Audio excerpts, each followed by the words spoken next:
Hello, and thank you for joining us today. My name is Carlene. And I'm Jay. We are also known as Jaylene. On this channel, we recap and provide our reviews for Married at First Sight. Today we'll be reviewing episode 7, Jamaican Me Crazy. Please subscribe and click the notification bell so you won't miss any of our videos. We're going to start off with Clint meeting with Chris and Airris. When Airris walked over to Chris and Clint tells Airris that he needs him right now, and Chris is speechless. Clint tells the guys how Gina went off on him. As Clint was telling his side of the story, Airris is trying not to laugh. Airris tells Clint he has to validate Gina's concerns. This was one of the most sensible things that Airris said on this show. Airris was telling Clint how his delivery could have been better. Clint was like, if I had time to curtail it. Clint, you had time. The girls were trying to stop you, but you were like, no, I'm going to be honest. Finally, Clint noticed that he could have said what he said in a better way. So it's the couple's last night, and they're having their dinner together. Clint wanted to address the table about his previous comments, but with all that talking he was doing, no one heard an apology. Clint said how he used the wrong choice of words, but he was still trying to defend his comments. Gina says that Clint apologized to her for that interaction, and she admitted to being a runner when someone offends her. So Gina was glad that she couldn't run but had to talk about it. Not running is showing growth. I really thought we weren't going to see her again. After they had their time apart to process, they were able to talk about it like adults. Nicole was like, okay with Clint, because Gina is, but she told him that the girls didn't really like what he did, and they had some words about him at their meeting. Since Gina's marriage was going down the toilet, she decided to take others with her by asking them to rate their marriages. I was like, to be safe, everyone should say 7. You can't go wrong with a 7 this early on in the marriage. All the husbands gave their wives a slightly higher rating, if not the same, all except for Sir Airris. First of all, he lied when he told the guys something completely lower than what he said at the table. He said a 7 when Jasmine said a 7.5 to 8. Everyone looked like, Airris, you know you lying. I'm just feeling sorry for Jasmine.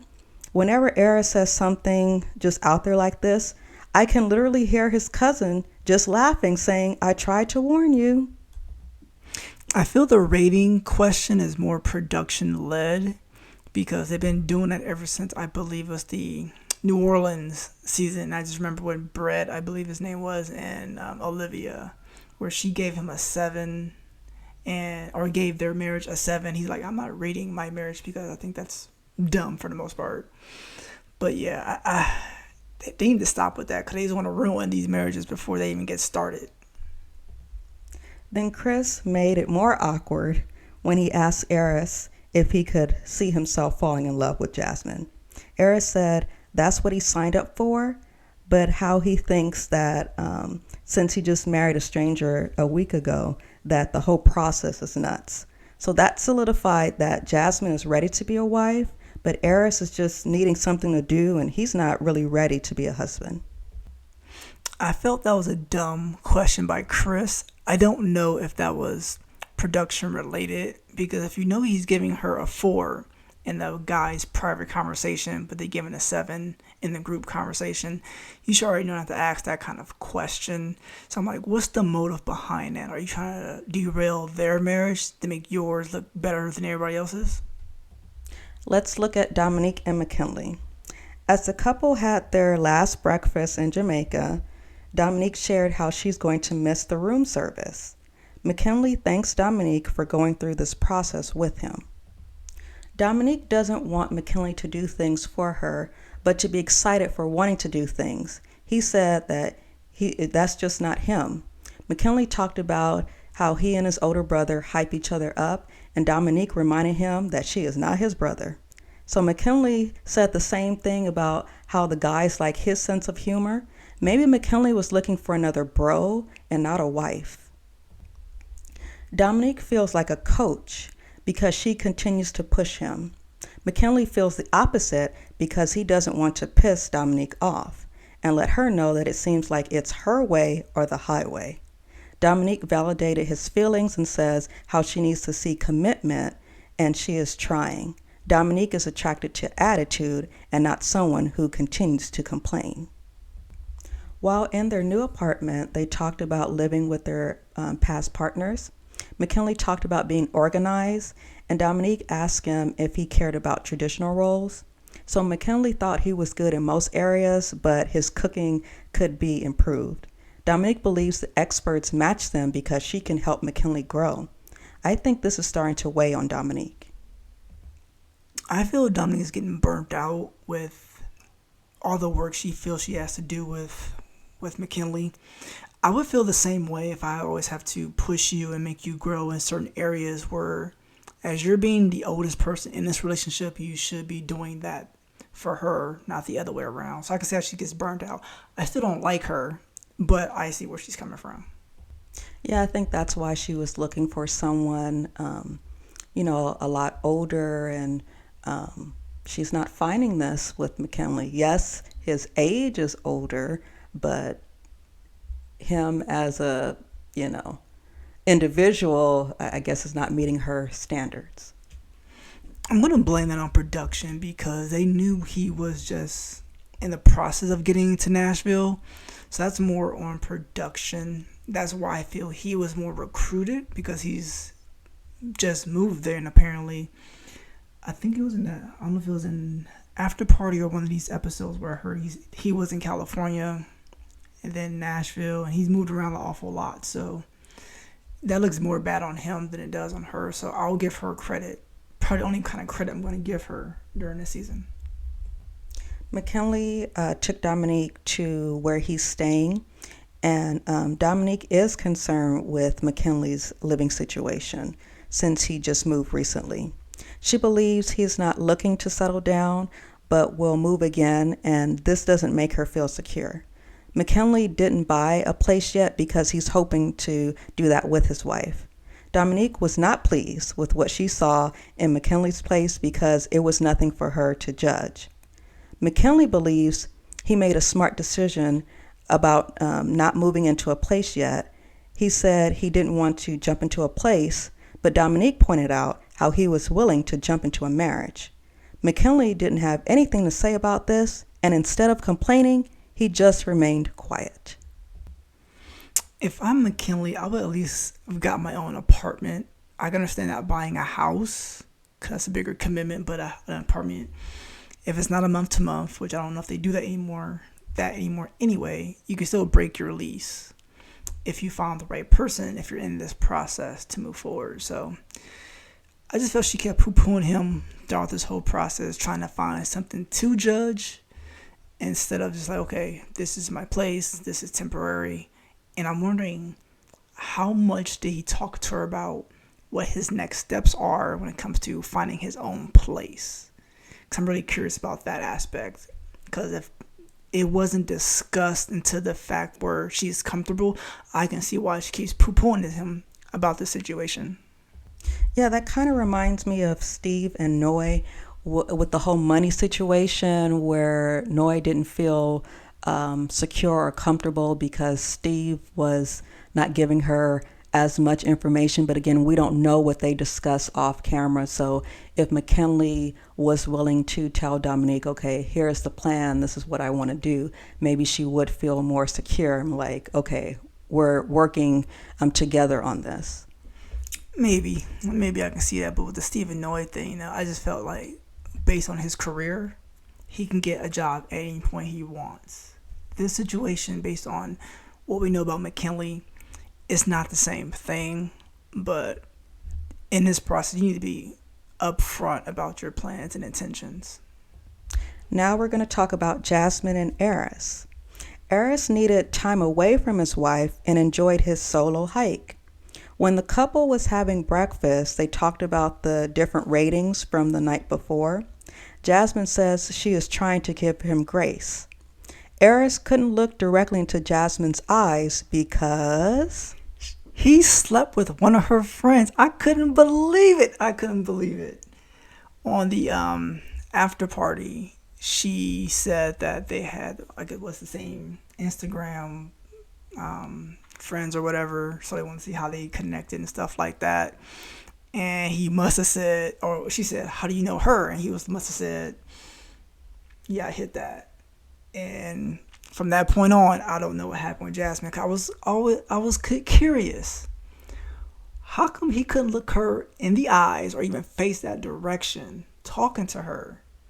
So you can tell the vibe was off between them, and now we know why. But I couldn't figure it out. I'm glad she mentioned that on the after party, because that was noteworthy, which I wish they would have put that actually in the show. Yeah, so remember, what was it? A couple of weeks or days before he found out that he was matched, that he slept with someone. That's the friend that he slept with. And on after party, Jasmine was like, when I knew of the process, I was a wife, I was preparing. And he just waiting until, I guess it was finalized, where he's like, okay, now I'm in this. But we have to remember, he was a player, kind of still a player, but before that time, he was not a husband to be. He was like, okay, I'm in this process. Which another thing is, that's why I think he was recruited as well. But yeah, he doesn't have the husband mind material to be in this process, which I don't think. And I think I said it during the matchmaking special, that I don't think he should be on the show either. Also, he is feeling that Jasmine is more of a friend than a wife. However, he is already expecting, like, if he was in the hospital, Jasmine would be there taking care of him. He really thinks highly of himself. But when I think about their journey from the beginning, when he first saw her, he was clapping. So I'm like, you found her that attractive that day, and then on a honeymoon, it's more of a 4.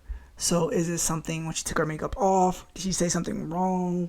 What was it that turned you off from clapping down the aisle to what we're seeing in this episode? When the couple was getting ready to leave the honeymoon, they talked about the ideas for their new apartment. Airris wanted to be elegant, but he wants people to know that Black people live there if they walked in. As they were leaving the hotel room, Airris waves as he did when he waved bye to the streets. As they were settling into their new apartment, Airris asked Jasmine about bathroom habits. Since he never lived with a significant other, he didn't know if the couples are supposed to do everything together. Airris made it clear to Jasmine that he doesn't want to be in the bathroom when she goes number 2. Jasmine tells Airris not only does she not want him to be in the bathroom, but she doesn't want him to know what she's doing. Then they started dividing up the living spaces. So Airris tells Jasmine not to touch the top drawer, how he wants the left side of everything, and closet space. Also about dogs not sleeping in the bed. The main thing I can relate to Airris on this is not wearing shoes in the apartment. He asked Jasmine not to either. Airris was like, my people know, so tell your people too. It was at this point that Jasmine realized how bossy her husband is. It took you long enough, Jasmine. I thought wives are supposed to be bossy. Airris is making the only child look bad, because I'm not even like that. I can understand you like things a certain way, but I was disgusted. I was like, do you mind if I have the top drawer? Do you prefer anything? Like, how do you like your stuff set up? Yeah, that kind of rubbed me the wrong way from Airris' side of it, but yeah, she understands how bossy he is, and like if he's that way going forward and doesn't want to compromise or change a little bit of his habits being the only child, this ain't gonna work. But after sleeping with her friend, it probably ain't gonna work anyway. Jasmine's eyes rolling is going to resort to her slapping Airris. How are you going to ask someone a question and not listen to their answer? Note to Jasmine, don't talk to your husband while he's eating. Airris talked about the trip being in the past, but if there was anything that Jasmine wanted to change. Jasmine said no, because she believes everything happens for a reason. Jasmine hopes that in the future they can talk to each other if something is bothering them. As she was saying all of that, Airris tells her how he was eating and not paying attention. Talk about playing too much.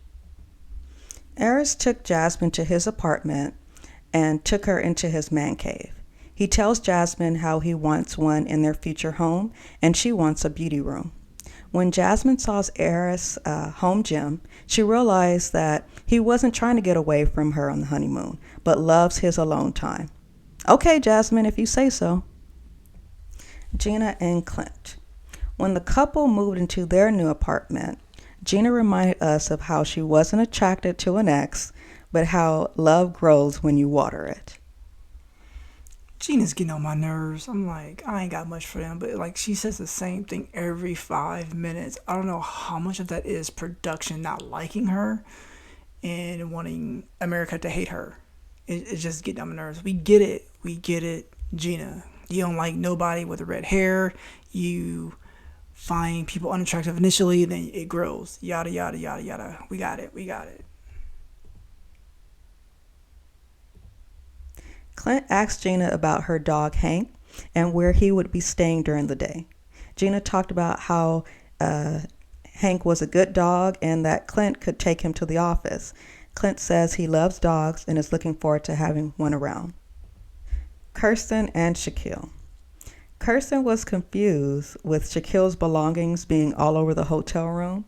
He tells her how at home he is really organized and everything is color coordinated. When they got back to the apartment, they talked about messy closets, and this didn't sit well with Shaquille, and they also talked about laundry. Kirsten is willing to do Shaquille's laundry if he tells her how. My question is, who was doing his laundry before? When I look at Kirsten, I can't stop thinking about what Shaq said about on the after party about when we're on camera, she wants to be lovey-dovey, touchy-feely, but off camera, don't touch me. So when I look at her, I'm just saying, how fake are you? And are you on the show for the right reasons? Our last couple, Nicole and Chris. Chris was sitting outside crying when Nicole approached him. He couldn't bring his dogs to the apartment due to the 2-dog limit. Remember, they have 3 dogs together, and he doesn't want to abandon those dogs. Nicole reassured Chris that they will make it work. Nicole called her dad, and her dad was willing to take care of her dog as they swapped them in and out. I like how Nicole was calm and talked to Chris to calm him down, also how she reached out to her dad for assistance. She learned from the previous season with Justin and Alexis. Chris is appreciative of Nicole's willingness to sacrifice her time with her dog. Yeah, I really did like how she stepped up and said, we're going to figure this out. I don't know how, but we're going to figure this out. Like, good answer. I was like, good answer. But I'm going to blame this on production. If you're going around searching these homes or for these apartments and you know there's a limit, either don't cast the person or make some type of arrangement. I'm like, I'm bringing my dog anyway, so we're going to have 3 in there. Or we can just film at the apartment but stay at each other's houses like every other week and switch off and stuff like that. But that's just my thing. In their new apartment, the couple test out the couch. They talked about sharing their annoyances when they happen in the future. Chris mentioned this because he doesn't like drama. I don't like how Nicole keeps saying that they are close to perfect. Just be happy that nothing crazy has happened, but just give it some time.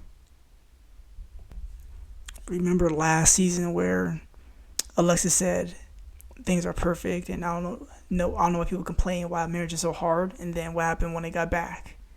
Complaints, issues, her dog almost got killed. So don't throw around the word perfection on this show. Then she asked him about decision day and how they both would say yes. Then she asked Chris if he loves her. He said no, but he likes her. And she was like, I don't love you, but I like you. So why are you asking, do you love me? I can't understand that. Women get on my nerves on this show, pressuring these dudes to say, I love you. He will say it when he wants to say it. Don't ask him, and then you don't love him either. So, I like Nicole, but sometimes she needs to shut it. When you said you don't like women, but the women on the show, I was like, okay, you don't like the women on this show. So Chris was like, he knew that already. This is going to continue to annoy Chris. It's becoming easier for Chris to say no faster when Nicole asks this question. There you go, poo-poo me again. While in bed, he continues to thank Nicole for asking for help with the dog situation. Nicole said, "We are all family." Didn't it look like Chris was trying to cover Nicole's mouth so she could be quiet and he could speak? I thought he was just trying to shut her up like, shh, grasshopper, I'm still speaking. Don't talk. Don't talk. Chris feels they are closer as a couple due to working out the dog situation. He got a taste of what marriage is really about when Nicole stepped in to help. I'm glad that Chris expressed his feelings. Now let's see how this doggy swap is going to work. Well, that's all we have for episode 7. What are your thoughts on episode 7? We'd love to hear from you. Put your thoughts in the comments. Please continue to like and comment. Remember to subscribe if you haven't already. Don't forget to click the notification bell so you won't miss any of our videos. Later, everyone. Bye.